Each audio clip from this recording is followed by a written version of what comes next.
హల్లెలూయా. దేవుని నామానికి మహిమ కలుగును గాక. కీర్తనలు 92వ కీర్తన, అలాగే మొదటి సమూయేలు 16వ అధ్యాయం నుంచి అందరూ తెరవాలని మనం చేస్తున్నాను. 92వ కీర్తన 10వ వచనంలో, గురుపోతు కొమ్ము వలె నీవు నా కొమ్ము పైకెత్తితివి, క్రొత్త తైలముతో నేను అంటబడితేనే. హల్లెలూయా. గత కొన్ని వారములుగా ఈ సంవత్సరం మొదలు మనము ఈ వాక్యము మీద మన ధ్యానాన్ని మనం కొనసాగిస్తూ వస్తుంటున్నాం. హల్లెలూయా. గురుపోతు కొమ్ము వలె పైకి లేవా, హెచ్చింపు, ఎదుగుదల, విస్తరణ. హల్లెలూయా. విధేయతతో కూడినటువంటి హెచ్చింపును చూచాం. దేవుడు ఎక్కడైతే తన బిడ్డలను ఉండమని చెబుతున్నాడో అక్కడ ఉన్నప్పుడు హెచ్చింపును చూచాం. కరువులో కూడా దేవుని మాటను బట్టి విత్తినప్పుడు యాకోబు జీవితంలో హెచ్చింపును చూచుకుంటూ వచ్చాం. హల్లెలూయా. అలాగే దేవుని మాటలకు లోబడి, దేవుని మాటలను ధ్యానించుచు, దేవుని మాటలను పలుకుతూ ఉన్నట్లయితే మన జీవితములలో దేవుడు అనుగ్రహించేటువంటి ఆ యొక్క హెచ్చింపు అనేటువంటిది, ఎదుగుదల, ఎగ్జాల్టేషన్ అనేటువంటిది మనము చూసుకుంటూ వచ్చాం. హల్లెలూయా. అయితే దేవునికి చెందిన దానిని దొంగిలించినట్లయితే, ఇస్కరియోతు యూదా దొంగిలించి దేవుడిచ్చినటువంటి గొప్ప స్థాయిని తను పోగొట్టుకున్నట్టును కూడా మనం చూచాం. హల్లెలూయా. ప్రతి ఒక్కరు కూడా దీనిని ఆశపడుతున్నారు. ప్రతి ఒక్కరికి దేవుడు వాగ్దానము చేశాడు హెచ్చింపుని. ఈ రోజున I want to share A special thing. ఒక ప్రత్యేకమైనటువంటి విషయం వైపున దేవుడు నడిపించాడు. Rejections before exaltation. Rejections before exaltation. Rejections అంటే తృణీకరింపబడుట. ఏంటి? హెచ్చింపుకు ముందు తృణీకరింపబడుట. హల్లెలూయా. దేవుని వాక్యమును ధ్యానిస్తూ ఉన్నప్పుడు, నెక్స్ట్ ఇంకొకటి మొదలు పెడదామని ఆలోచిస్తూ ఉంటున్నప్పుడు, దేవుడు ప్రత్యేకంగా ఈ మాటను నాతోనే అందరి జీవితములతో ఈ మాట ఖచ్చితంగా ఈ సందేశము ప్రతి ఒక్కరి జీవితాన్ని ఈ రోజున సంధిస్తుంది. హల్లెలూయా. Rejections before exaltation. హెచ్చింపుకు ముందు తప్పకుండా, పక్కన వాళ్ళతో చెప్దాం, తప్పకుండా.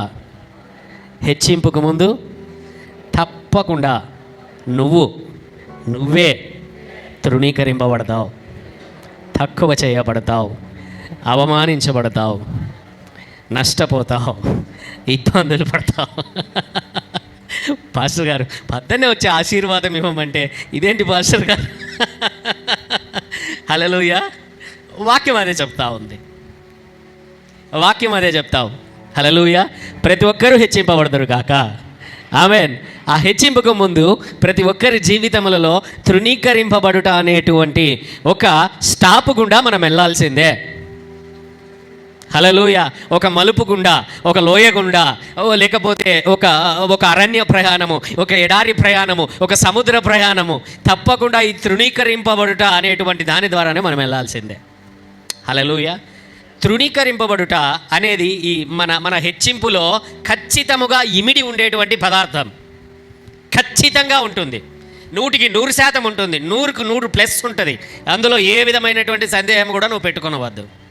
ఎందుకంటే మన జీవితములను ఖచ్చితంగా మన జీవితములలో మన హెచ్చింపులో భాగముగా ఈ తృణీకరింపబడుట అనేటువంటి పరిస్థితి గుండా, మార్గము గుండా, దాని ద్వారా ప్రతి ఒక్కరూ ప్రయాణము చేయాల్సిందే. బైబిల్లో ప్రతి దేవుని పిలుపు కలిగిన ప్రతి దైవజనుడు, ప్రతి వ్యక్తి ఈ తృణీకరింపబడుట అనేటువంటి మార్గము గుండా వెళ్ళిన వాడే. హల్లెలూయా. దేవాది దేవుడైనటువంటి యేసయ్య కూడా వెళ్ళినటువంటి వాడే. హల్లెలూయా.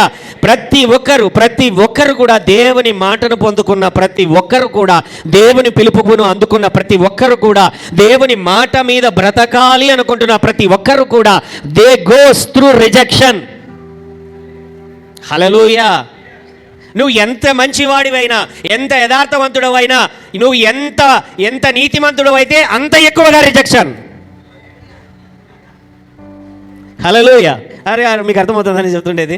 నువ్వు ఎంతగా దేవుని మార్గంలో నడవాలనుకుంటావో అంత ఎక్కువగా నీ యొక్క జీవితంలో తృణీకరింపబడుట, అణచివేయబడుట, అవమానింపబడుట అనేటువంటి మార్గము కూడా నువ్వు వెళ్ళాల్సిందే. హల్లెలూయా. అలాగని పరుగు పందాన్ని ఆపుతావా? ఆపితే ఓడిపోతావు, ఆపితే వెనుకబడిపోతావు. హల్లెలూయా. లోకం అనేది ఎప్పుడు నిన్ను తృణీకరిస్తూనే ఉంటుంది. లోకం అనేది ఎప్పుడు నిన్ను తృణీకరిస్తూనే ఉంటుంది. హల్లెలూయా.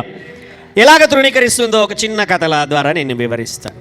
ఒకసారి తాత మనవడికి ఒక 10-12 ఏళ్ళు ఉంటాయి.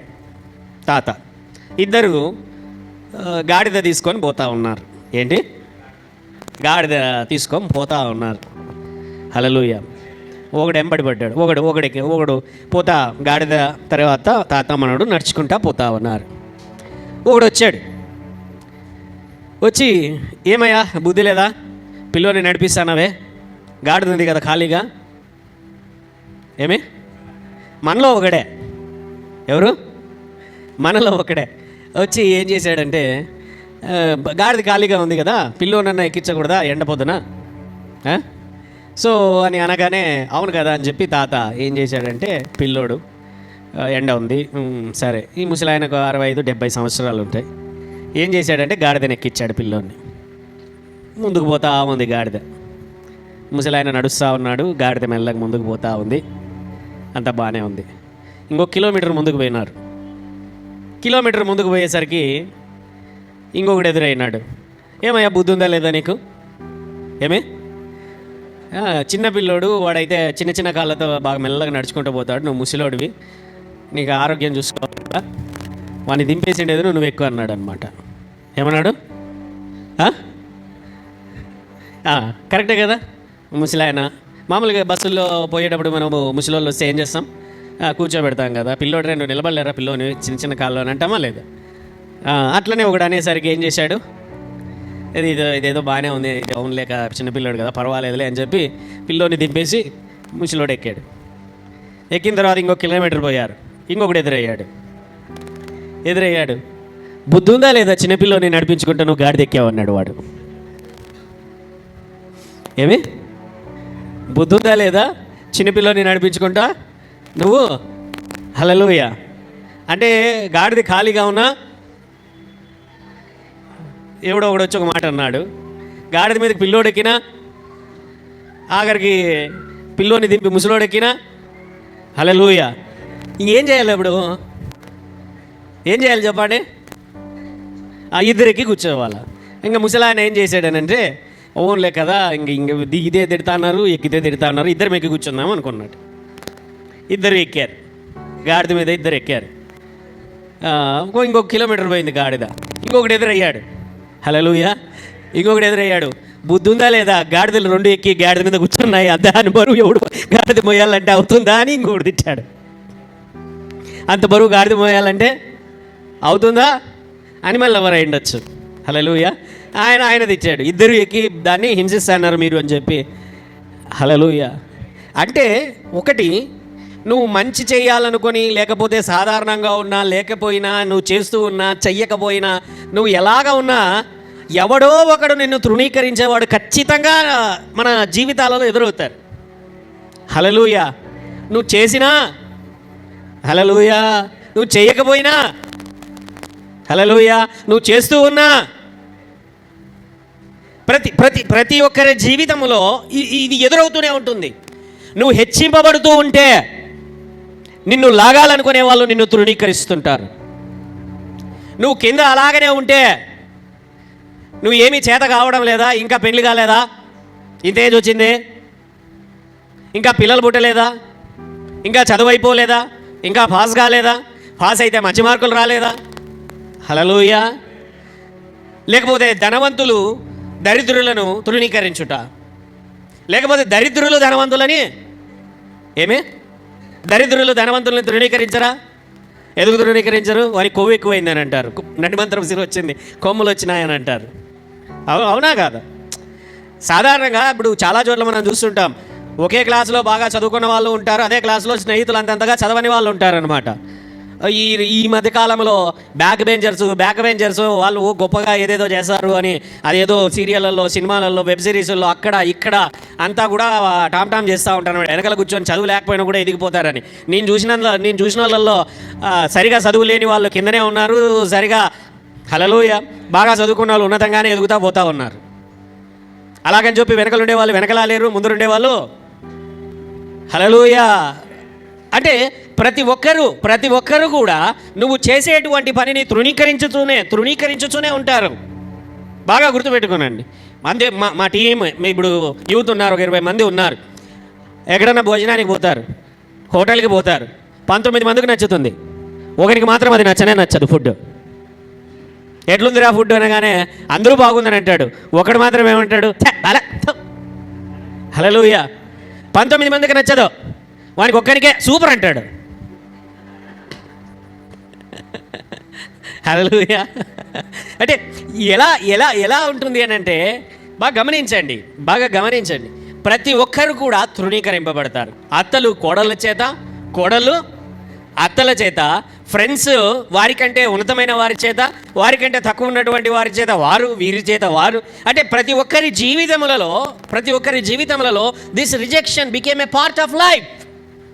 ప్రతి ఒక్కరి జీవితములలో నువ్వు పని చేసే చోట నీకంటే బాగా పని చేసేవారిని, లేకపోతే నీకంటే తక్కువ చేసేటువంటి వారి విషయంలో ఇటువైపు అటువైపు వాళ్ళు ఇటు వాళ్ళు, ప్రతి చోట నువ్వు బాగా చదువుతుంటున్నా లేకపోతే చదవకపోయినా నీ జీవితంలో ఎటువంటి పరిస్థితులు నువ్వు వెళ్తుంటున్నా, నువ్వు బాగా వర్క్ చేసినా, మినిస్ట్రీ చేసినా, లేకపోతే నువ్వు వంట బాగా చేసినా కూడా నిన్ను తృణీకరించే వాళ్ళు ఉంటారు, లేకపోతే ఇంటి పని బాగా చేసినా కూడా నిన్ను తృణీకరించే వాళ్ళు ఉంటారు.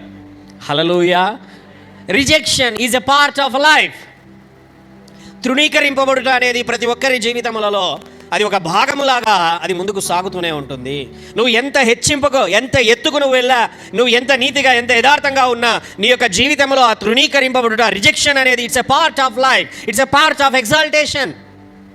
ప్రతి ఒక్కరి జీవితములలో దాని గుండా వెళ్ళవలసినదే. హల్లెలూయా, హల్లెలూయా. అర్థమవుతున్నారు కదా నేను చెబుతున్నటువంటి? స్త్రీలు ఇంట్లో వంట చేస్తారనమాట. వంట చేసి తల్లిదండ్రులకు, అన్నదమ్ములకు, భార్యాభర్తలు వాళ్ళు బాగా తిన్న తర్వాత ఒక మంచి మాట చెప్తే ఆనందపడతారా లేదా? ఇంట్లో 10 మంది ఉంటే ఖచ్చితంగా 9 మంది సూపర్ అన్న ఒకరు ఉంటారు ఖచ్చితంగా. నీ యొక్క వంటకు పేరు పెట్టేవాళ్ళు హల్లెలూయా ఖచ్చితంగా ఉంటారు. నువ్వు ఎంత పని చేసినా పనే చేయలేదు అనేటువంటి వారు ఉంటారు. ఒకసారి నేను ఒకరింటికి వెళ్ళాను, వంట చాలా బాగుంది, చాలా బాగుందమ్మా అన్నాను. భర్త ఏమన్నాడో తెలుసా? అట్లా పొగడొద్దన్నా, నువ్వు పొగిడితే మా నెత్తి మీద ఎక్కి కూర్చుంటారు అన్నారు. ఏమన్నారు? అట్లా పొగడొద్దన్నా, నువ్వు పొగిడావనుకో మా నెత్తి మీద ఎక్కి కూర్చుంటారు. So what ever it may be వాళ్ళ మనసుల్లో ఎటువంటి ఆలోచనలున్నా, లేకపోతే దురాలోచనలున్నా, లేకపోతే రకరకమైన పరిస్థితులున్నా, ఎటువంటివనంటే హల్లెలూయా నవ్వుతున్నారు వెనకాల గుర్తుకొచ్చినట్టు. why I am saying it's a part of life. అది మన యొక్క జీవితంలో ఇది ఒక భాగము. తృణీకరింపబడుట అనేది ఒక భాగము. ఈ సత్యాన్ని ఈ రోజున ఈ మాటల ద్వారా మనము తెలుసుకోవాలి. నువ్వు పని చేస్తున్న చోట నిన్ను తృణీకరిస్తూనే ఉంటారు. నీ ఉద్యోగములో, నీ వ్యాపారములో, నీ కుటుంబములో, నీ చదువులో, ప్రతి చోట కూడా తృణీకరింపబడుట, రిజెక్షన్ ఈజ్ ఆల్వేస్ అవైలబుల్. ప్రతి చోట కూడా ప్రతి ఒక్కరి ద్వారా. హల్లెలూయా. ఒకరి మనసులో చేదుందనుకోండి, నీ పైన కానీ నా పైన కానీ, నేను ఎన్ని మంచి పనులు చేసినా కూడా వాళ్ళు దానిని ఎన్నటికీ కూడా గణపరచరు. Why? Because of that bitterness. నువ్వు ఎంత మంచి పని చేసినా, ఉదయం నుంచి రాత్రి వరకు నువ్వు బాగా కష్టపడినా, లేకపోతే నువ్వు బాగా చదివినా, నువ్వు బాగా హెచ్చింపబడుతూ ఉంటున్నా, if there is bitterness, jealousy in their heart, వారి హృదయములలో ద్వేషము ఉన్నట్లయితే నువ్వు ఎంత మంచి పని చేసినా కూడా hallelujah nothing. Hallelujah. It's a part of life. గమనించాలి ఈ రోజున ఈ మాటలను. వింటున్నటువంటి నీవు నీ జీవితంలో ఈ రోజున గమనించండి, బాగా గమనించండి. ప్రతి ఒక్కరి జీవితంలో బైబిల్లో ఈ యొక్క తృణీకరింపబడుట అనే పరిస్థితి గుండా వెళ్ళారు. హ్యాండిలింగ్ ద రిజెక్షన్, ఈ యొక్క తృణీకరింపబడుట అనేటువంటి దానిని నీవు దేవుని బిడ్డగా హ్యాండిల్, దానితో ఎలాగ మసులుకోవాలో, నీ జీవితంలోనికి ఆ అవమానము, ఆ తృణీకరింపబడుట, త్రొక్కివేయబడుట వచ్చినప్పుడు ఏ విధముగా దానితో నీవు మసులుకోవాలో, ఏ విధముగా నీ జీవిత ప్రవర్తన కలిగి ఉండాలో నీవు నేర్చుకునకపోయినట్లయితే నష్టపోయేది నీవే, ఇబ్బంది పడేది నీవే. దేవుడు నీ కొరకు ఏర్పాటు చేసినటువంటి ఎగ్జాల్టేషన్ అనేది, హెచ్చింపు అనేది, ఘనత అనేది పోగొట్టుకునే పరిస్థితి ఉంది. Hallelujah. It's very very very important handling the rejection. ఆ రిజెక్షన్ని నువ్వు తట్టుకొని నిలబడాలి. ఎలాగ నీ జీవితాన్ని అక్కడ కట్టుకోవాలో నేర్చుకోవాలి. ఆ పరిస్థితులలో అన్నటువంటి మాటలు, నీకు వ్యతిరేకంగా చేసినటువంటి క్రియలు, ఆ మధ్యలో నీవు సరిగా నిలబడకపోయినట్లయితే, దేవునిని ఆధారము చేసుకోకపోయినట్లయితే, దేవుని వాక్యము ఆ సమయంలో ఏమి చెబుతున్నదో నీవు అర్థము చేసుకోకపోయినట్లయితే, యు లూజ్ ద బ్లెస్సింగ్స్, ఆశీర్వాదములు అనేటివి పోగొట్టుకునే పరిస్థితి వస్తుంది. Hallelujah. Rejection is a weapon of devil. తృణీకరింపబడుట అనేటువంటిది సాతాను యొక్క ఆయుధము కూడా. కొన్నిసార్లు దేవుడే తృణీకరించాడు బైబిల్లో. హల్లెలూయా. అయితే మనుషులు నిన్ను తృణీకరిస్తున్నారు, నువ్వు ఎంత మంచి పని చేసినా కూడా నిన్ను తృణీకరిస్తున్నారు అని అంటే బాగా గమనించండి, వారి హృదయములలో నీ ఎడల చేదు కలిగి ఉన్నారని. హల్లెలూయా. ఆల్వేస్ ఐ సే, నేను చాలాసార్లు పిల్లలకు కరెక్షన్ చేసేటప్పుడు, సరిదిద్దుబాటు చేసుకోమని చెప్పేటప్పుడు, వాక్యంలో నుంచి నువ్వు చేయుచున్నది తప్పు, మర్యాద అనే, లేకపోతే ఏ విషయంలో అయినా ఒకే ఒక మాట చెప్పి కరెక్షన్ చేస్తా. నేను నిన్ను కరెక్షన్ చేస్తున్నప్పుడు నాలో నువ్వు ద్వేషాన్ని చూసినట్లయితే, స్వార్థాన్ని చూసినట్లయితే, లేకపోతే నిన్ను తృణీకరించాలి అనేటువంటి ఆలోచనను చూచినట్లయితే నా మాటను వినద్దు. హల్లెలూయా. లేదు, నువ్వు బాగుపడాలని, నీ బ్రతుకు బాగుండాలని, నీవు హెచ్చింపబడాలని, కరెక్షన్ చేసుకొని దేవుని మార్గములలో నడవాలని నేను కరెక్షన్ చేసినప్పుడు నా హృదయములో స్వార్థం ఉన్నదా, ద్వేషం ఉన్నదా, లేకపోతే ప్రేమ ఉన్నదా, దిద్దుబాటు నువ్వు చేసుకొని ఎదగాలనే ఆలోచన ఉన్నదా లేదా నన్ను చూడు. హల్లెలూయా. Are you understanding? అర్థమవుతుంది కదండి నేను చెబుతున్నది? హల్లెలూయా. ఏది నీ హృదయంలో, దాన్ని నువ్వు గమనించాలి, దాన్ని నువ్వు అర్థం చేసుకోవాలి. ఒక వ్యక్తి నిన్ను కరెక్షన్ చేస్తున్నాడు, నిన్ను దిద్దుబాటులోనికి తీసుకొని రావాలనుకుంటున్నాడు. ఆ వ్యక్తి చేదుతో అంటున్నాడా? ఒకవేళ చేదుతో అయినా సరే, నువ్వు తప్పు చేసినప్పుడు అతను చేదుతో నిన్ను కరెక్షన్ చేసినా నువ్వు లోబడు. హల్లెలూయా. ఎందుకంటే కరెక్షన్ చేయబడాల్సింది నువ్వే. నువ్వు ఎంత చేసినా కూడా చేదుతో వాళ్ళు అంటూ అది తప్పు కాకపోయినా కూడా పేర్లు పెడుతున్నారు అని అంటే కొద్దిగా ఆలోచించు. హల్లెలూయా. Are you understand? అయితే బైబిల్లో handling the rejection is very very important thing. ఎందుకంటే మన అందరి జీవితంలో ఆ పరిస్థితి కూడా వెళ్తాం, బ్రతుకున్నంత కాలము వెళ్తాం.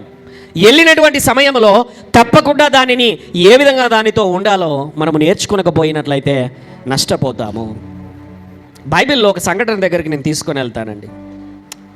ఏంటంటే రిజెక్షన్ ఎవరో బయట నుంచి వచ్చిందనుకోండి, పెద్దగా పట్టించుకోం. అవునా కదా? ఎవడో దారిని పోయే దాన్నే ఒక మాట అన్నాడు అనుకోండి, పెద్దగా పట్టించుకుంటామా? అరే ఇంట్లో వాళ్ళంటే, బాగా క్లోజ్గా ఉండే వాళ్ళనంటే అయిపోయా ఇంకా. హల్లెలూయా. ఇంకా అన్ని ఉపవాస ప్రార్థనలే ఇంట్లో. ఇంకా ఇంటి నిండా ఉపవాస ప్రార్థనలే. ఇంక ఎన్ని రోజులు పడుతుందో తెలియదు ఉపవాసం. 40 రోజులు పడుతుందో 80 రోజులు పడుతుందో. హల్లెలూయా. ఏంటంటే ఇంకా స్విగ్గీ జొమాటోనే ఇంకా దిక్కే. అవునా? It's a part of life అని నువ్వు తెలుసుకున్నప్పుడు యూ మస్ట్ బీ, నువ్వు తెలుసుకొని మెచ్యూర్డ్గా లైఫ్ని లీడ్ చేయడానికి ప్రయత్నించాలి. ఎక్కడైతే అది సరిగా ఉండదో ఆ మెచ్యూరిటీ, ఆ యొక్క జీవితంలో ఏడుపు, కన్నీరు, చింత, ఇంకా కొంచెము దాటిందనుకోండి ద్వేషము, దేవుని వాక్యము సరిగా తెలియకపోవడము, ఆ పరిస్థితులలో దానిని తప్పుగా అర్థం చేసుకుని ఇతరులపైన కూడా ద్వేషము, చేదును హృదయములో మొదలవుతుంది. బైబిల్లో ఒక సంఘటన, ఇక్కడ ఆదికాండం 4వ అధ్యాయంలో దేవుడే ఒక వ్యక్తిని తృణీకరించాడు. అందరికీ బాగా తెలిసిన వాక్య భాగం ఏంటనంటే, ఆదాముకు 2 కుమారులు కలిగారు. మొదట ఆయన కయ్యూను, రెండవ ఆయన ఏబేలు. ఇద్దరు కూడా వారికి కలిగిన దానిని తీసుకుని దేవుని దగ్గరకు వచ్చారు అర్పించడానికి. 4వ అధ్యాయంలో పెద్ద ఆయన భూమి పంటను తీసుకొని వచ్చాడు. ఏబేలు రెండవ ఆయన తన గొర్రెలను, మేకలను, పొట్టేళ్లను ఆయన పెంచేటువంటి వాడు. ఆయన దానిలో తొలిచూలు పిల్లలను తీసుకొని వచ్చారంటే మొదటిసారిగా పుట్టినటువంటి చిన్నపిల్లలను తీసుకొని వచ్చాడు, గొర్రె పిల్లలను. అయితే దేవుడంట ఏం జరిగిందంటే, పెద్దవానిని కయ్యూనును అతని అర్పణను దేవుడు, బైబిల్లో ఉంటున్నది ఈ మాట, చాలా చక్కగా ఉంది. ఏంటంటే హేబేలు కయ్యూను 3వ వచనంలో, కొంతకాలమైన తరువాత కయ్యూను పొలము పంటలో కొంత యెహోవాకు అర్పణగా తెచ్చెను. హేబేలు కూడా తన మందలో తొలిచూలను పుట్టిన వాటిలో కొవ్విన వాటిని కొన్ని తెచ్చెను. యెహోవా హేబేలును అతని అర్పణను లక్ష్యపెట్టెను, కయ్యూనును అతని అర్పణను ఆయన. కాబట్టి కయ్యూనుకు మిక్కిలి కోపము వచ్చి అతడు తన ముఖము చిన్నబుచ్చుకునగా, యెహోవా కయ్యూనుతో, నీకు కోపమేలా? ముఖము చిన్నబుచ్చుకొని ఉన్నావేమి? నీవు సత్క్రియ చేసినేడల తలనెత్తుకొనవా? సత్క్రియ చేయనీడల వాకిట పాపము పొంచి ఉండును, నీడల దానికి వాంఛ కలుగును, నీవు దానిని ఏలుదువనెను. హల్లెలూయా. ఆ తర్వాత అదే కోపముతో తన సహోదరుడైనటువంటి ఏబేలును కూడా మిందపడి చంపిపడేస్తాడు. He did not handle the rejection properly. కయ్యూను ఎప్పుడైతే అతని పంటను అంగీకరించలేదు, తన సహోదరుడైన తన పంటను, ఏబేలు పంటను దేవుడు అంగీకరించాడు. చాలా క్లియర్గా ఉంది. ఏంటి అని అంటే, ఏబేలు కొవ్విన వాటిని, ఏంటి మామూలుగా మనము మటన్ షాప్కి వెళ్ళగానే బాగా కొవ్వు పట్టిండేటివి అప్ప అంటారా లేదా? అంటే ఎందుకది? బాగా టేస్టీగా ఉంటుందని, అవునా? బాగా నాణ్యంగా ఉంటుందని, క్వాలిటీ, అవును కదండి, అవునా కాదా? హల్లెలూయా. లేతగా ఉండేది, బాగా కొవ్వు పట్టినది, బాగా టేస్ట్ వస్తుంది, బాగా క్వాలిటీ ఉంటుందని చెప్పి ఇక్కడ ఏం చేశాడంటే ఏబేలు శ్రేష్టమైన దానిని, క్రొవ్విన దానిని, అలాగని చెప్పి కయ్యూను ఏం చేశాడు? భూమి పంటను తీసుకొని వచ్చాడు. భూమి పంటలో అతడు కూడా శ్రేష్టమైన దానిని తెచ్చి ఉన్నట్లయితే ఏమండి, ఒక పంట పండినప్పుడు ఆ పంటలో ఖచ్చితంగా శ్రేష్టమైనది ఉంటుంది, కొన్ని ముదిరిపోయేటివి ఉంటాయి, కొన్ని సరిగా పండనివి ఉంటాయి, అవునా కాదా? ఒక పంట కాయలు, మామిడికాయ తోట తీసుకున్నాడు, ఒక చెట్టు బాగా మంచి కాయలు ఇస్తుంది, ఇంకొక చెట్టు అర్థమైందా మీకు? హల్లెలూయా. ఒకసారి యేసన్న గారి సందర్భం గుర్తుకొస్తుంది అనమాట. ఒక ఆమె పంటలో భాగమును తీసుకొని వచ్చిందంట. ఏంటి అని అంటే, అంతా అమ్మేసినటువంటి తర్వాత, అందరికీ పంపించేసినటువంటి తర్వాత చివరిగా తీసుకొని వచ్చిందంట. ఎప్పుడు? చివరిగా తీసుకొని వచ్చి యేసన్న గారి దగ్గర పెట్టిందంట. యేసన్న గారి దగ్గర పెడితే, అయ్యా ఇదిగోండి అయ్యా, తీసుకొని వచ్చినాను, మంచి పంట, అందరికీ పంపించేశాము, ఆ బంధువులందరికీ పంపించాము, అమ్మకం అంతా అయిపోయింది, మిగిలింది తీసుకొని వచ్చాము అని చెప్పి చూస్తే ఆ మామిడికాయలన్నీ కూడా మెత్తగా అయిపోయి ఇంకా రేపో మాపో కులిపోవడానికి రెడీగా ఉన్నాయంట. హల్లెలూయా. ఆయన ఎక్స్పీరియన్స్ చెప్పాడు. Is it worthful? అది శ్రేష్టమైనదా అది? దిస్ ఈజ్ హౌ కయ్యూను ఈ విధంగా చేశాడు. తన పంట పొలంలో తీసుకుని వచ్చాడు, కానీ శ్రేష్టమైనది కాదు, దేవునికి అర్పింపబడదగినది కాదు. దీనిని బట్టి దేవుడు ఏం చేశాడంటే, గాడ్ హిమ్సెల్ఫ్ రిజెక్టెడ్. దేవుడే దానిని తృణీకరించాడు. హల్లెలూయా. దేవుడే దానిని తృణీకరించాడు. ఎప్పుడైతే తృణీకరింపబడగా బాగా గమనించండి, అతనిలో ముఖము చిన్నబుచ్చుకున్నాడు. ఏం చేశాడు? మొదటి అలుగుడు వీడే. బైబిల్లో మగోడే ఫస్ట్ అలిగినాడు బైబిల్లో. హల్లెలూయా. ఏమైంది? బైబిల్ అదే కదా చెప్పేది, ఫస్ట్ ఇతనే అలిగాడు. పోయి దేవుని దగ్గర దేవుడే వచ్చి ఏం అలిగావు అని అడిగితే, ఏం లేదులే అని అంటాడు. నువ్వు మంచి పని చేసింటే నువ్వు ఎందుకు ఈ విధంగా ఉంటావు, నువ్వు పాపం చేశావు, బైబిలే దేవుడే అని నువ్వు పాపం చేశావు కాబట్టి నువ్వు ఈ విధంగా ఉన్నావు అని అంటే, సరే అతనికి ఆలోచన వచ్చింది. ఈయనకు అవకాశం ఉంది. ఈ సంవత్సరమున తన పంటలో తను సరైనది అర్పించలేదు కదండి, ఇంకొచ్చే సంవత్సరం ఉంటుందా ఉండదా? ఆ సమయంలో పోయినసారి దేవుడు నా అర్పణను సరిగా అంగీకరించలేదు, ఈసారి నేను శ్రేష్టముగా నేను అర్పించాలి అని అతడు ఒక చక్కటి నిర్ణయం తీసుకొని ఉంటే, హల్లెలూయా, దెర్ ఈజ్ ఎ ఛాన్స్. బాగా గుర్తుపెట్టుకుని ఇక్కడ జరుగుతున్నటువంటిదండి. దేవుడు కనికరమ చూపడా, దేవుడు కృప చూపడా, పశ్చాత్తాపపడితే దేవుని యొక్క సహాయం అతనికి, దేవుని కృప మళ్ళీ అతనికి రాదా? అయితే ఇతడు ఏం చేశాడు? ఆ రిజెక్షన్ని, ఆ తృణీకరింటిని తీసుకొని చేదు చేసుకొని ద్వేషము పెంచుకొని తన యొక్క జీవితంలో పగ ఎందును బట్టి నా తమ్ముంది అంగీకరించాడు, నాది అంగీకరించాలి అనేది కోపముతో, అసలు వీడనేవాడే లేకపోతే ఇక నేను పెడితేనే కదా అంగీకరించాలి ఏంటి? ఇప్పుడు ఈ మధ్యకాలంలో అన్నదమ్ముల గొడవలలో, అన్న చెల్లెళ్ళ గొడవలలో, లేక ఏదో ఒక గొడవలలో ఆస్తిలో భాగం అనేది రావాలి అని చెప్పి చంపుకోవడానికి చూస్తున్నాం, ఫ్యాక్షనిజం చూస్తుంటున్నాం. పొలాల కోసం, భూముల కోసం, ఇండ్ల కోసం, బంగారు కోసం, డబ్బు కోసం మాటలతో చంపేవాళ్ళు కొంతమంది, అయితే డైరెక్ట్గా చంపేవాళ్ళు కొంతమంది. హల్లెలూయా. ఏం జరుగుతున్నది? మరణం. ఇదే పని చేశాడు అతను. అదే ఇతనికి అవకాశం లేదా ఇంకొకసారి తన జీవితమును సరి చేసుకొని దేవుని ఎదుట నిలిచి ఇంకొకసారి నా తమ్ముని కంటే నేనే శ్రేష్టమైనది దేవుని సన్నిధిలోనికి నేను తీసుకొని రావాలి అనేటువంటి ఆలోచన అతనికి కలిగి ఉండింటే ఎంత చక్కగా ఉండేది. హల్లెలూయా. Handling the rejection. మన జీవితములలో హెచ్చింపు కావాలి అని అంటే, మనకు దేవుడు వాగ్దానము చేసినటువంటి హెచ్చింపు కావాలి అని అంటే, హల్లెలూయా, you must handle the rejection. నువ్వు వెళ్తావు. హల్లెలూయా. నీ బుక్కులో కాదు, నీ మనస్సులో రాసుకో ఈ మాటలు. ప్రతి ఒక్క దైవజనుడు, ప్రతి ఒక్క వ్యక్తి, ప్రతి ఒక్క విశ్వాసి, ప్రతి ఒక్క క్రైస్తవుడు నీ యొక్క హృదయంలో రాసుకోవాలి. Rejections are the part of a Christian life. ప్రతి ఒక్కరి జీవితంలో ఇది ఎదురవుతుంది. హల్లెలూయా. కొన్నిసార్లు మంచి క్రియలు చేసినా కూడా మనకు రిజెక్షన్ కంపల్సరీ. ఏలియా సమయంలో మొదటి రాజులు 19వ అధ్యాయం 20వ అధ్యాయంలో మీరు ఇంటికి వెళ్ళిన తర్వాత చదవండి. ఏంటంటే ఏలియా అహబు రాజు ఎదుట 450 మంది అబద్ధ ప్రవక్తల ఎదుట ఒక గొప్ప కార్యం చేస్తాడు. పెద్ద ఛాలెంజ్ వస్తుంది అక్కడ. ఏంటా ఛాలెంజ్ అంటే, నీ దేవుడు గొప్ప అయితే ఇదిగో అక్కడ కట్టెలు ఒక కుప్పగా వేశారు, ఒక బలిపీఠముగా చేర్చారు, దాని మీద అగ్ని కురవాలి ఆకాశం నుంచి. ఏ దేవుడు గొప్పవాడైతే, మీ దేవుడు గొప్పవాడైతే అగ్ని మీ దేవుడు రగిలిస్తాడు, నా దేవుడు గొప్పవాడైతే నా దేవుడు రగిలిస్తాడు. ఒకవైపున ఏలియా, ఇంకొక వైపున 450 మంది అబద్ధ ప్రవక్తలు. హల్లెలూయా.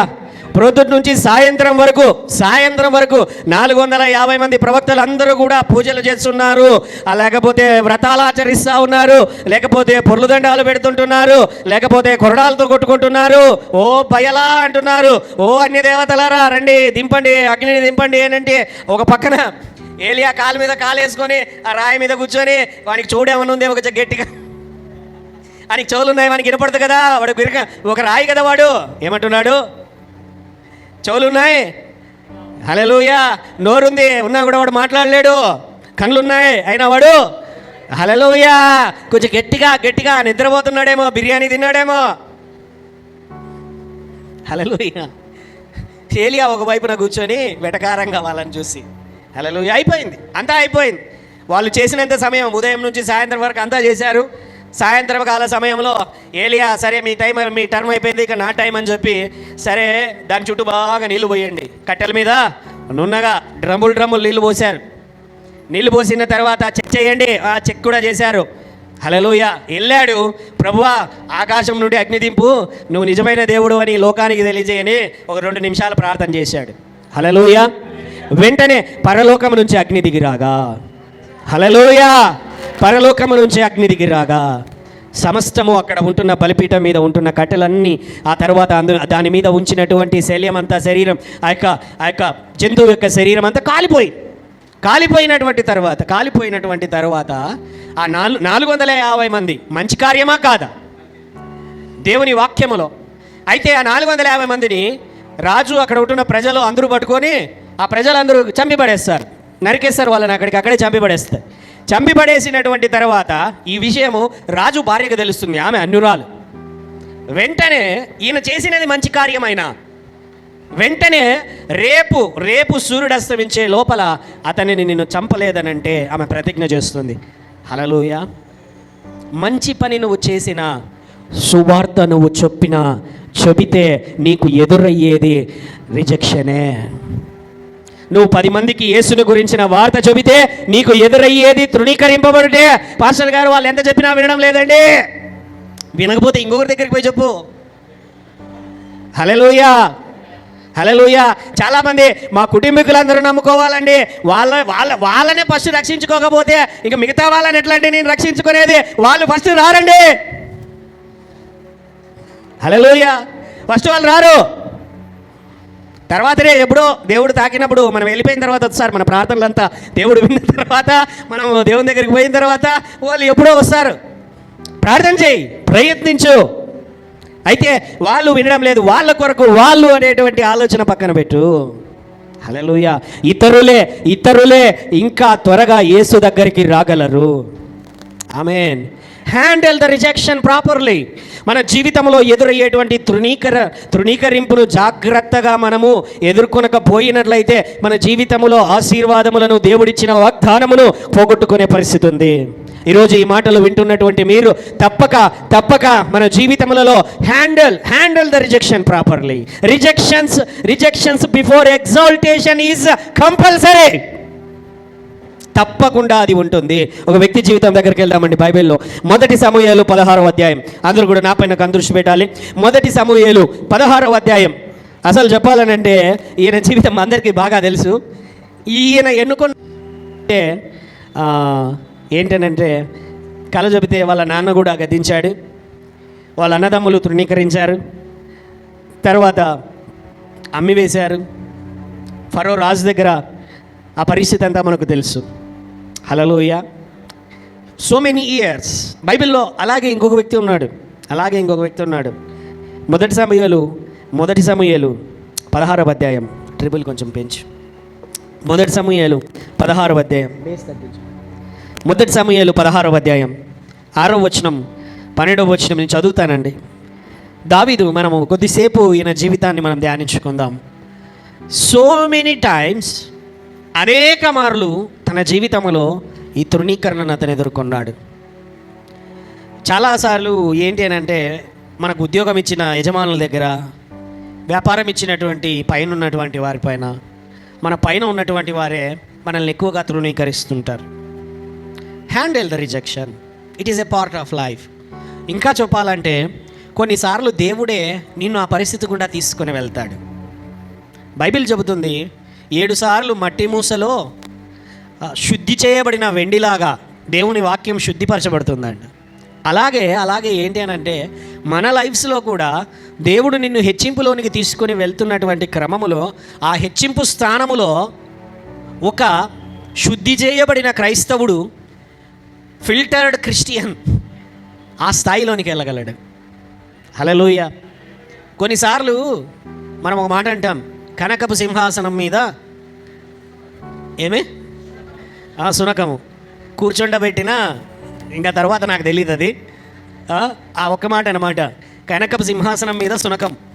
అంటే అట్లాంటి దేవుడు కాదు మన దేవుడు. ఎవరిని పడితే వాళ్ళని తీసుకొని వెళ్ళి హెచ్చింపులోనికి. అయితే అందరికీ అవకాశం ఇచ్చే దేవుడు, అందరూ ఉండాలనుకునేటువంటి దేవుడు. అందుకనే కదా ఆయన మన తదనంతరం ఆయన పరలోకంలో ఆయన కుడిపార్శ్వమును ఆయనతో పాటు కూర్చుండబెట్టుకున్నటకు మనకు దేవుడు మహాకృపనిచ్చాడు. హల్లెలూయా. దావీదు యొక్క జీవితము మనందరికీ ఒక మాదిరి, అన్ని విషయాలలో కాదు. హల్లెలూయా. How he handled the rejection. తన జీవితంలో తృణీకరింపబడినప్పుడు ఏ విధముగా, ప్రతి ఒక్కరి దగ్గర తృణీకరణేనండి ఈయన జీవితం అంతా. ప్రతి ఒక్కరు ఒక్కరనేది లేదు. ఎవరి దగ్గరికి పోయి నిలబడితే వీడి వల్ల కాదు, వీడు పిల్లోడు, అమ్మో వీంతో డేంజరు. ప్రతి ఒక్కరండి, ఎవరైనా బైబిల్లో ఏంటంటే దేవుడు సౌలును తృణీకరింపబడిన మీదట సౌలును త్రోసివేశాడు దేవుడు, వీడు వద్దు నాకు ఇంకా అని చెప్పి. ఎవరిని ఎన్నుకోవాలయ్యా అని సమూయేలుతో వచ్చి యెష్షయి కుమారులు ఉన్నారు, వాళ్ళలో ఒకడు ఎల్లు వెళ్ళాడు. వెళ్ళిన తర్వాత అందరూ ఇంట్లో ఉన్నారు. వెంటనే పైకి లేవనెత్తాడు. అది ఏంటి, నూనెగానే తీసుకొని అభిషేకించడానికి ఎవరిని? పెద్దవాడైనటువంటి ఏలియాబుని, పెద్దవాడిని. ఎందుకు? వాడు బాగా ఉన్నాడు, వాడు బాగా 6-7 అడుగులు ఉన్నాడు ఏమో, బాగా దిట్టంగా ఫైల్మాన్ లాగా ఉన్నాడు. వెంటనే ఎత్తాడనమాట పోసేయడానికి. ఇంకా ఎందుకు? ఇంతకుముందు సౌలు అలాగనే కదా ఉండిండేది, అవునా కాదా? బైబిల్ చెప్తుంది సౌలు బాగా పొడగరి చాలా గంభీర్యంగా ఉండేటువంటి వాడు. అప్పుడు ఫస్ట్ టైము అతన్ని ప్రజలందరూ కూడా పిలుచుకొని వచ్చాడు. సరే ఒకడు కావాలని చెప్పి దేవుడు పంపించేశాడు. ఈసారి కూడా ఏమైంది, ఏలియాబు అనేటువంటి ఆయన బాగా దిట్టంగా పొడుగుగా బలంగా, హల్లెలూయా. ఇప్పుడు ఈ మన ట్రెండ్కి తగినట్టు బాహుబలి, అర్థమైంది కదండి నేను చెప్పేది, హల్లెలూయా. సో బాగా ఉండడంతో ఏం చేశాడనంటే పైకెత్తాడు, కొమ్మును పైకెత్తాడనమాట నూనెను అభిషేకించడానికి. పోయాడు. వెంటనే ఏంటనంటే దేవుడు ఆగు, ఇతడు కాదు. ఏమి ఇతడు? హల్లెలూయా. 16వ అధ్యాయం 6వ వచనంలో, వారు వచ్చినప్పుడు అతడు ఏలియాబును చూచి నిజముగా యెహోవా అభిషేకించువాడు ఆయన ఎదుట నిలిచి ఉన్నాడని అనుకునేను. హల్లెలూయా. అయితే ఇక్కడ విషయం ఏంటంటే, ఇక్కడ దావీదు లేడు. దావీదు ఆ సమయంలో లేడు ఇంట్లో. ఒకవేళ దావీదు ఉన్నా కూడా సమూయేలు ఏం చేసేవాడు? సమూయేలు ఫస్ట్ చెయ్యి పైకి ఎవరికెత్తేవాడు? హల్లెలూయా. Rejected by Samuel prophet. అయితే దేవుడు అంటున్నాడు 12వ వచనంలో, ఒకరి తర్వాత ఒకరిని పిలుచుకొని వచ్చాడు. ఎవరి మీద కూడా దేవుడు అనుమతి ఇవ్వలేదు. ఇవ్వకపోతే ఇంకెవరైనా ఉన్నారా అంటే, అయ్యా కడసారి వాడు ఉన్నాడు, వాడు పొలం దగ్గర ఉన్నాడు, గొర్రెలను మేపుకుంటూ ఉన్నాడు అని అంటే వాడిని పిలిపించండి. వాడు రాగానే ఎలాగున్నాడని బైబిల్ చెబుతుంది ఏంటంటే, సుందరుడు. ఎలాగా? అంతా 15, 16, 17 సంవత్సరాలు అంతే. బైబిల్ చెబుతుంది, చరిత్రకారులు చెప్తారు ఏంటి అని అంటే, ఆయన సన్నగా ఉండేవాడంట. ఎవరు? దావీదు. అంటే మామూలుగా సింపుల్గా ఉండేవాడు, లావుగా కానీ పొడుగ్గా కానీ దేహ ఆరోగ్యం అదంతా ఏమీ లేదు. అందుకే గోలియాతు కూడా చూసి ఏం చేస్తున్నాడు? తృణీకరిస్తున్నాడు. వీడితోనా నా ఫైటింగ్? హల్లెలూయా. So prophet also rejected. అయితే దేవుడు 12వ వచనంలో, అతడు వాని పిలువనంపించి లోపలికి తోడుకొని వచ్చెను. అతడు ఎర్రని వాడును, చెక్కని నేత్రములు గలవాడును, చూచుటకు సుందరుడైన వాడునై ఉండెను. ఎలాగున్నాడు? బాగా లేతగా ఉన్నాడంట బైబిల్ చెప్తాది. చిన్న కుర్రాడు 16, 15, 17 సంవత్సరాల వయసు కంటే ఎక్కువ లేదు అతనికి అప్పుడు.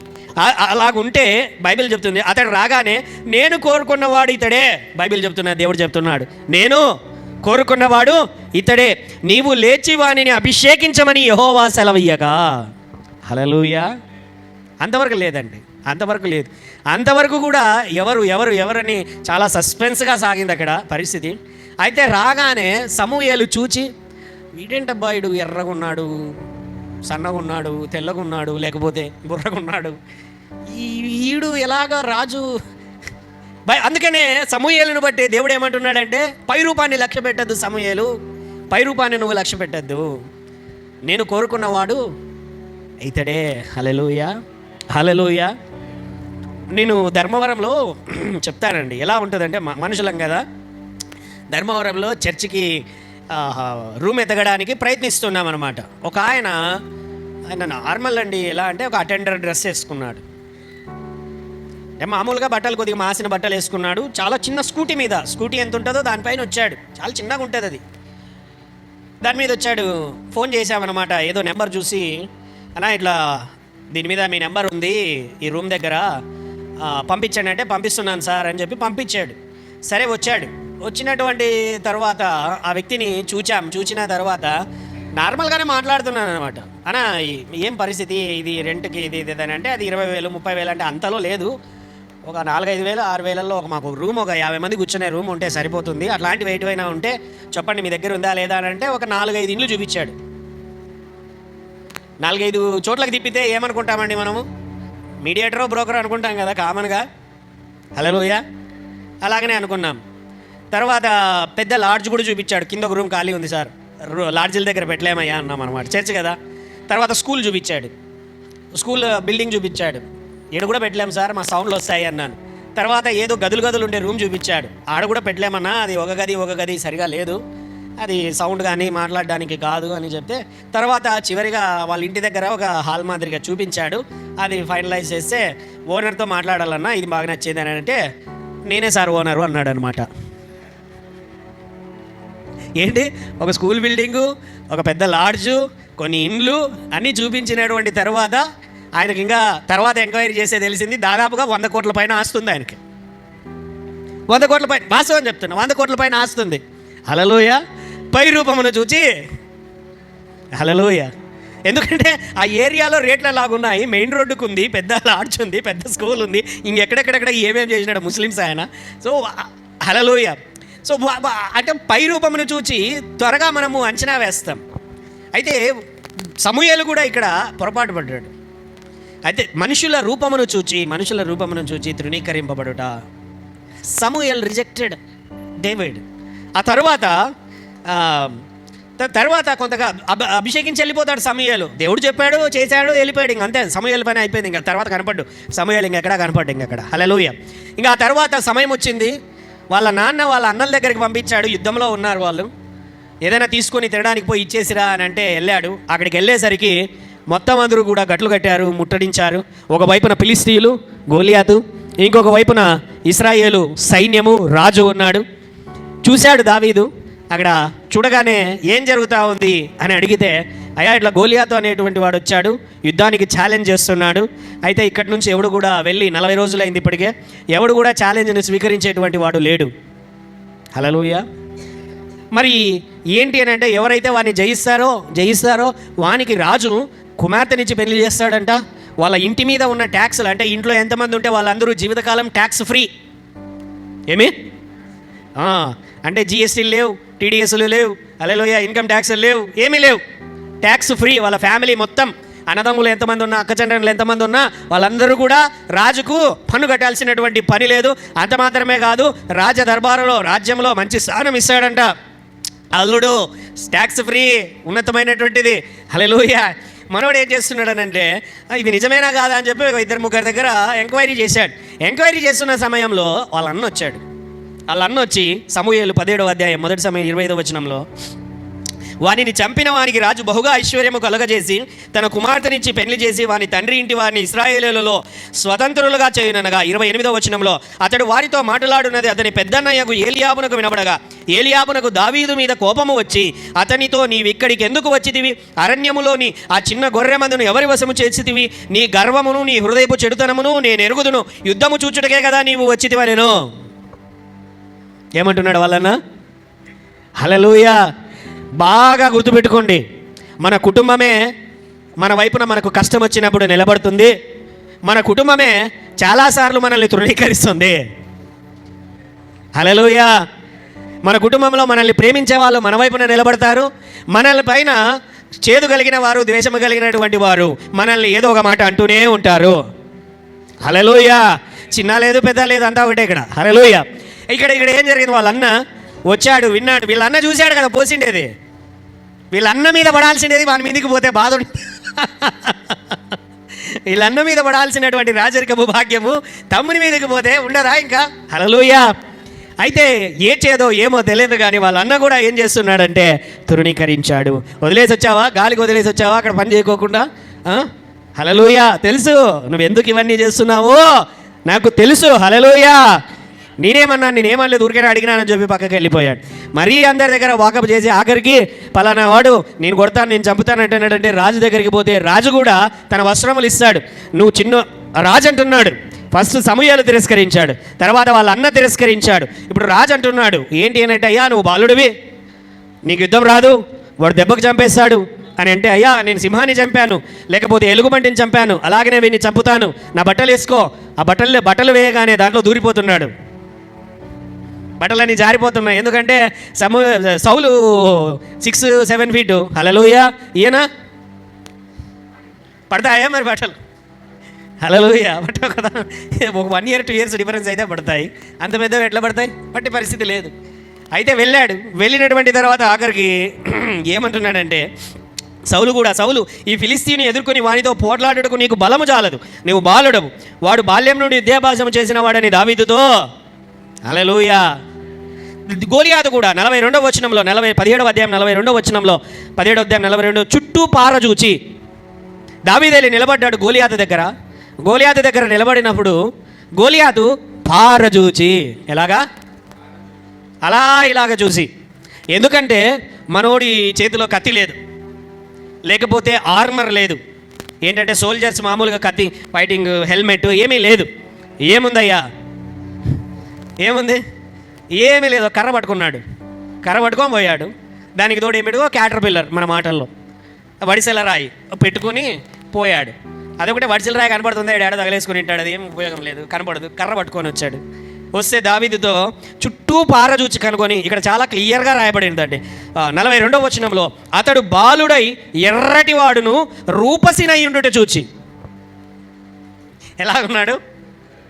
అందరూ అలాగనే చూడండి. ఇక్కడ సమూయేలు చూశాడు, బాగా క్యూట్గా ఉన్నాడు, హల్లెలూయా, స్వీట్గా ఉన్నాడు, బాగా స్మార్ట్గా ఉన్నాడు. ఈ గోలియాతు కూడా చూచి, వీడు పిల్లోడు, వీడితోనా నేను యుద్ధం చేయాల్సింది, హల్లెలూయా, తృణీకరించాడు. ఇంతో యుద్ధమే వద్దు అని పడేసిపోతున్నాడేమంక. ఎందుకంటే సాటి అయిన వానితో పోరాడితే చచ్చినా పేరే, చంపినా వీడెవడు? అవునా కాదా? ఆలోచించండి. అటువైపు మొత్తము సామ్రాజ్యమే భయపడి ఒక వైపు నిలబడి ఉంటే, పిల్లోడు వచ్చి నిలబడితే అసలు వానితో పోరాడి గెలిచినా కూడా ఏమంటారండి వాళ్ళందరూ? అర్థమైందా మీకు? గెలిచినా కూడా ఏమంటారు? పిల్లోని భలే గెలిచినావులే, భలే చంపినావులే అని అంటారా లేదా?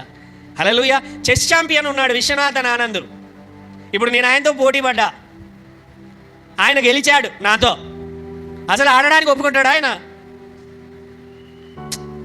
చెబుతున్నానండి, నాకేమన్నా వచ్చా ఏబిసిడీలు కూడా రావు దాంట్లో. హల్లెలూయా. మరి ఒప్పుకుంటారా వాళ్ళు? అలా ఉంది ఇది పరిస్థితి. వచ్చాడు, చూశాడు, తృణీకరించి, రిజెక్టెడ్ హిమ్. నీతో నా పరువు పోతుంది, నా పరువు నీతో ఆడితే, నిన్ను గెలిస్తే, హల్లెలూయా, నా పరువు పోతుంది. Rejected him. Always rejection. కుటుంబం రిజెక్షన్ చేసింది, అన్నదమ్ములు రిజెక్ట్ చేశారు, రాజు రిజెక్ట్ చేశాడు, ప్రవక్త రిజెక్ట్ చేశాడు, ఆఖరికి శత్రువు. హల్లెలూయా. Nowhere he is matching to any one's expectations. ఎవరి ఎక్స్పెక్టేషన్స్కి ఇతడు మ్యాచ్ కావట్లేదు. హల్లెలూయా. అండ్ అనదర్ టైం తర్వాత రాజు అంతవరకు కూడా 18వ అధ్యాయం 7వ వచనంలో ఆ స్త్రీలు ప్రతిగానములు చేయుచు వాయించుచు సౌలు 1000 కొలదియు దావీదు 10,000 కొలదియు శత్రువులను హతము చేసిరనిరి. ఆ మాటలు సౌలునకు ఇంపుగా నుండనందున అతడు బహుకోపము తెచ్చుకుని, వారు దావీదునకు 10,000 కొలదియు నాకు 1000 కొలదియు అని స్తుతులు పాడిరే, రాజ్యము తప్ప మరి ఏమి అతడు తీసుకొనగలడని అనుకునేను. కాబట్టి నాటి నుండి సౌలు దావీదు మీద విషపు చూపు నిలిపెను. హల్లెలూయా. ఏం చేశాడు? దావీదు గోలియాతును చంపుతాడు. చంపినటువంటి తర్వాత ప్రజలందరూ కూడా మెచ్చి ఆయనకి ఏమన్నారంటే, అయ్యా సూపర్, నువ్వు 10,000 మందిని చంపినంత సమానం. రాజు పక్కనే ఉన్నాడు. రాజు అనుకున్నాడు నేను 1,00,000 మందిని చంపినంత సమానం అంటే 1000 మంది అని చెప్పినారు. ఆయనకు కాలింది, ఆయనకు మండింది. వెంటనే ఏం చేశాడు? ఇలాగనే వీడిని వదిలిపెడితే వీడేమన్నా చేస్తాడని చెప్పి వాడి మీద అప్పటి నుంచి విషపు చూపు. ఏంటది? వాడు ఏం చేసినా ఇంకంతే, చేదు, హృదయంలో చేదు, విషము. వాడు మంచి చేసినా, మంచి పలికినా, ఆఖరికి చంపాలని చెప్పి ఎలాగైనా సరే ఫిలిస్తీయుల సైన్యముతో 100 మందితో పోట్లాడి 100 మంది యొక్క వాళ్ళ దగ్గర గుర్తులు ఉంటాయన్నమాట. ముందోళ్ళను తీసుకొని వస్తే నువ్వు నా కుమార్తెని ఇచ్చి నీకు పెళ్లి చేస్తాను. ఆల్రెడీ గెలిస్తే పెళ్లి చేస్తానన్నావు, మళ్ళీ ఇంకో టెస్ట్ ఏంది? హల్లెలూయా. Rejected him. అందరూ అండి. ఆఖరికి ఇతను సౌలు తరుముతూ ఉంటే ఆఖరికి ఈ గోలియాతు ఏ దేశానికి చెందినవాడో ఆటికే పోతాడు, ఫిలిస్తీయుల దగ్గరికే పోతాడు. పోయి వాళ్ళ దగ్గర తల దాచుకుంటాడు. వాళ్ళు ఆశ్రయం ఇస్తారు, బైబిల్లో ఉంది. వాళ్ళ రాజే, వాళ్ళకి చెందినటువంటి వాడే. కొంతకాలం అయినటువంటి తర్వాత దావీదును సౌలు తరుముతున్నాడంట.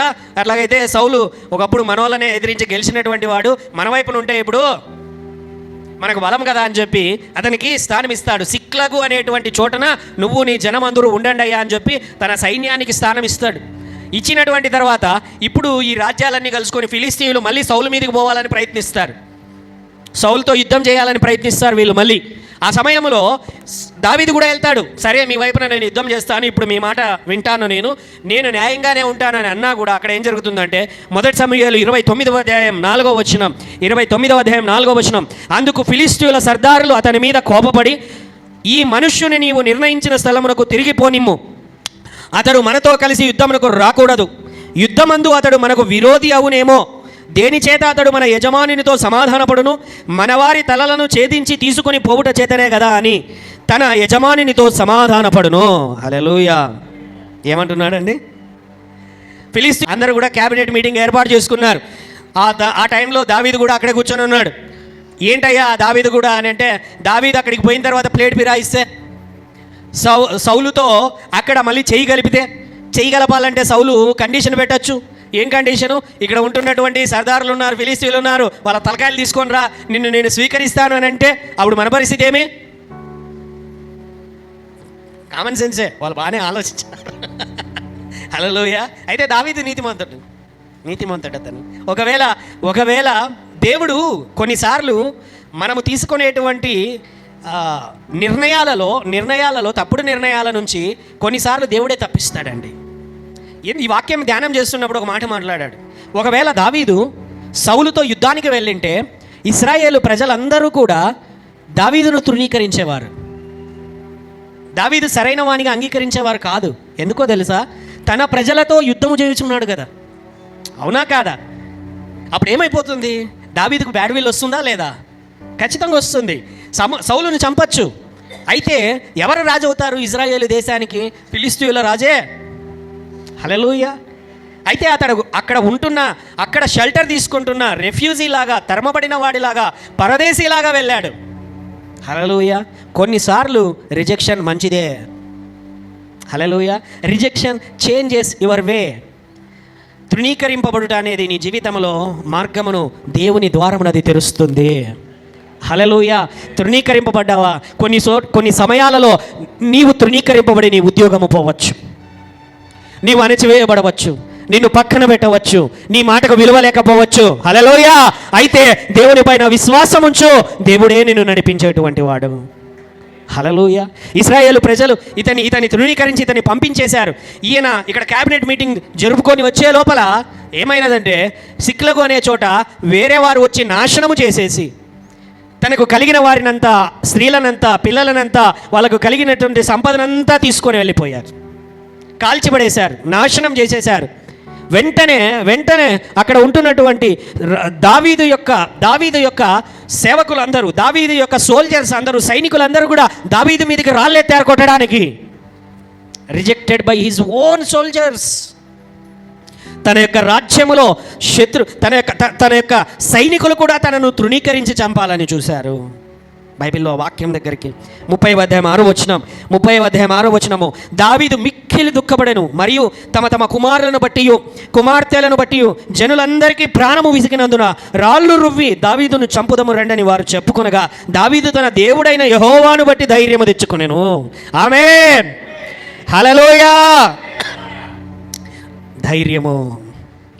ధైర్యము తెచ్చుకొనెను. హల్లెలూయా. అందరూ తరుముదునా దేవా, అందరూ కూడా. ప్రవక్త తృణీకరించాడు, అన్నదమ్ములు తృణీకరించారు, రాజు తృణీకరించాడు, గోలియాతు తృణీకరించాడు. హల్లెలూయా. తర్వాత శత్రురాజులందరితో కలిసి ఉన్న వాళ్ళు తృణీకరించారు, సొంతంగా ఉన్నటువంటి సైనికులు తృణీకరించారు. చివరికి భార్య కూడా తృణీకరిస్తుంది. చివరికి ఎవరు ఆమెనంటే సౌలు యొక్క కుమార్తె మీకాలు. ఆయనకు రాజ్యం వస్తుంది. తర్వాత దావీదుకి రాజ్యం వచ్చినప్పుడు ఏం చేస్తాడంటే, ఆయన దేవుని మందసము ఫలానా చోట ఉంది అని చెప్పి తీసుకొని రండి అని చెప్పగా, దేవుని మందసాన్ని లేవీయులు, యాజకులు అందరూ తీసుకొని యెరూషలేములోనికి వచ్చుచూ ఉంటుండగా ఆయన ఏం చేశాడంటే, తన పైవస్త్రములన్నీ కింద పడిపోతుంటున్నా హల్లెలూయా నాట్యం ఆడుతున్నాడు. డాన్సింగ్ బిఫోర్ ద లార్డ్, నాట్యం ఆడుతున్నాడు. ఆమె కిటికీలో నుంచి చూసింది. రాణి భార్య మీకాలు, ఆయన భార్యలలో ఒక భార్య. హల్లెలూయా.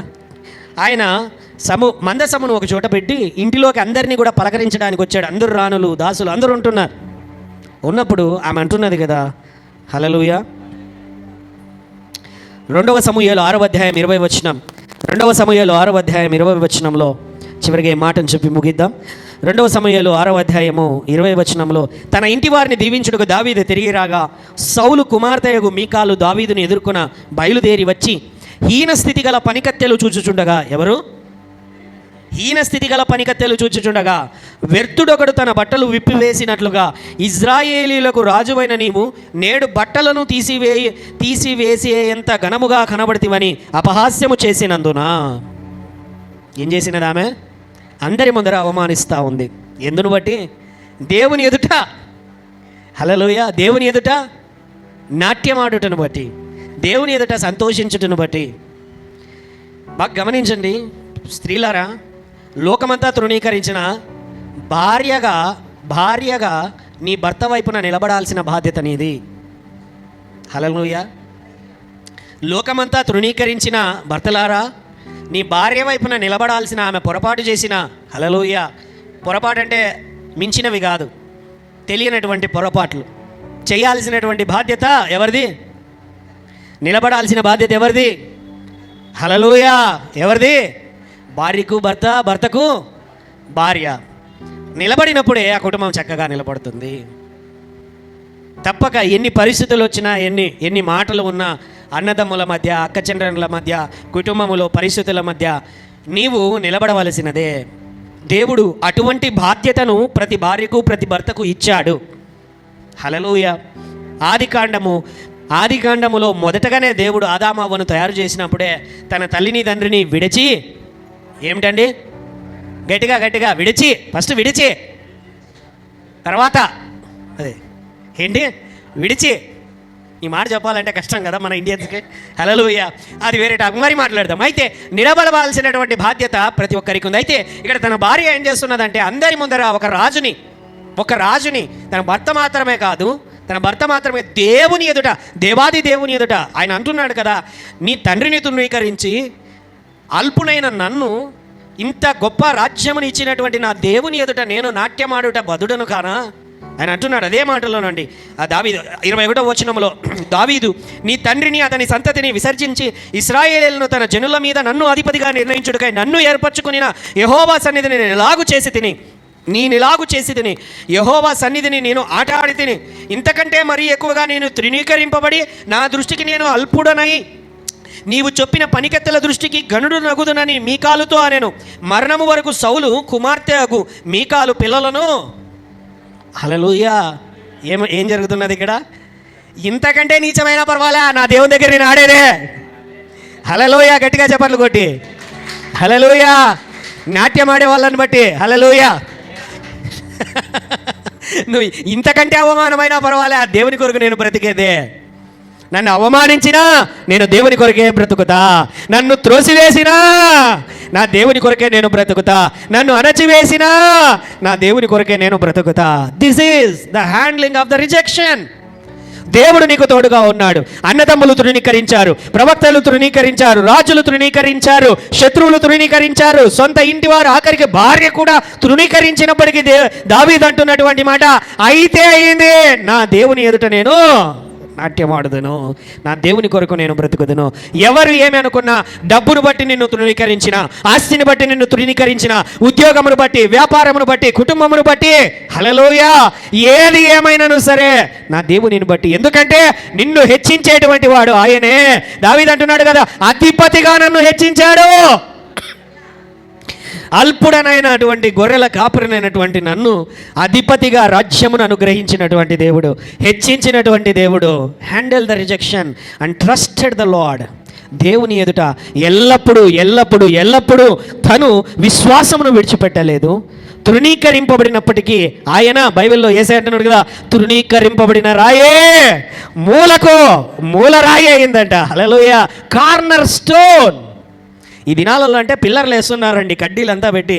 పాత దినాలలో పెద్ద పెద్ద ఇండ్లు కట్టేటప్పుడు పెద్ద పెద్ద రాళ్ళు పెట్టేవాళ్ళు అనమాట, కార్నర్ స్టోన్ లాగా, అది బాగా దృఢంగా నిలబెట్టుకోవడానికి. అలాగా ఎవరైతే తృణీకరింపబడ్డారో, బైబిల్ అంతటిలో ఎవడైతే తృణీకరింపబడ్డాడో వాడే అందరికంటే హెచ్చింపు కలిగి ఉన్నాడు, వాడే హెచ్చింపబడ్డాడు. హల్లెలూయా. ప్రతి చోట నువ్వు బైబిల్ అంతా చదువు, తృణీకరణ జరిగిందా, హెచ్చింపు ఖచ్చితంగా ఉంటుంది.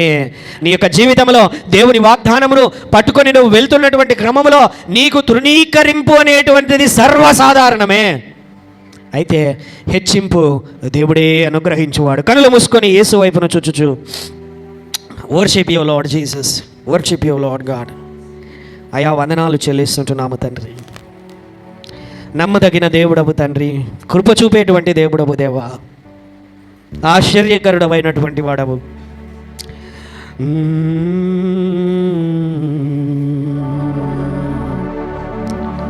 నీ ప్రేమ నన్ను విడువదు, ఎడబాయదు, ఎల్లకాలము తోడు నీవే. నీ ప్రేమ నన్ను విడువదు, ఎడబాయదు, ఎల్లకాలము తోడు నీవే.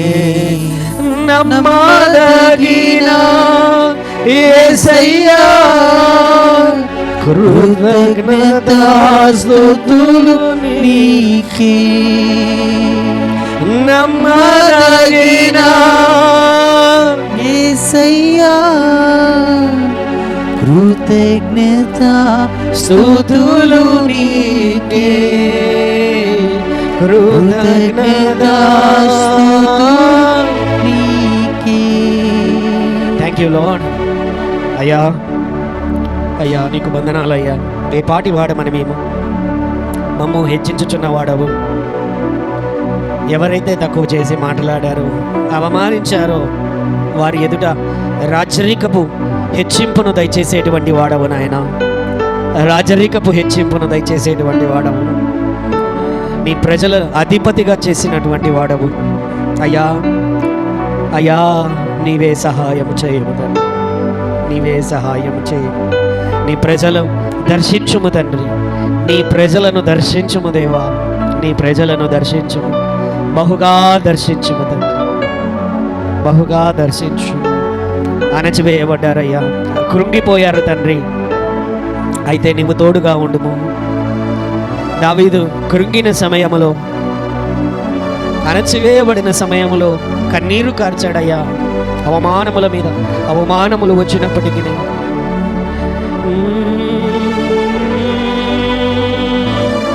తన జీవితమును నీకు సమర్పించాడయ్యా. నిలబడ్డాడు తండ్రి, నిలబడ్డాడయ్యా, నీతో పాటు నిలబడ్డాడయ్యా. నీవే నిలబెట్టావు తండ్రి, సహాయము చేయమయ్యా. నీ బిడ్డలను అడుగుదాం, అందరం అడుగుదాం. అయ్యా నాకు శక్తినివ్వండి దేవా, నాకు శక్తినివ్వండి అయ్యా. తృణీకరింపబడిన పరిస్థితులలో, కన్నీరు కార్చుచున్న సమయములో, కృంగిన సమయములో నాకు శక్తినివ్వండి యేసు, నాకు శక్తినివ్వండి యేసు. నన్ను నడిపించండి ప్రభువా, నన్ను నడిపించండి. తన జీవితం అంతటిలో దావీదు ప్రతి చోట కూడా నీవే సహాయమయ్యావయ్యా. మాకు కూడా నీవే సహాయము దేవా. నీ అద్భుతములను జరిగించమని, మహాత్కార్యములను జరిగించమని యేసు రక్తము కిందికి మేము యేసు నామమున ప్రార్థిస్తున్నాము తండ్రి. ఆమేన్.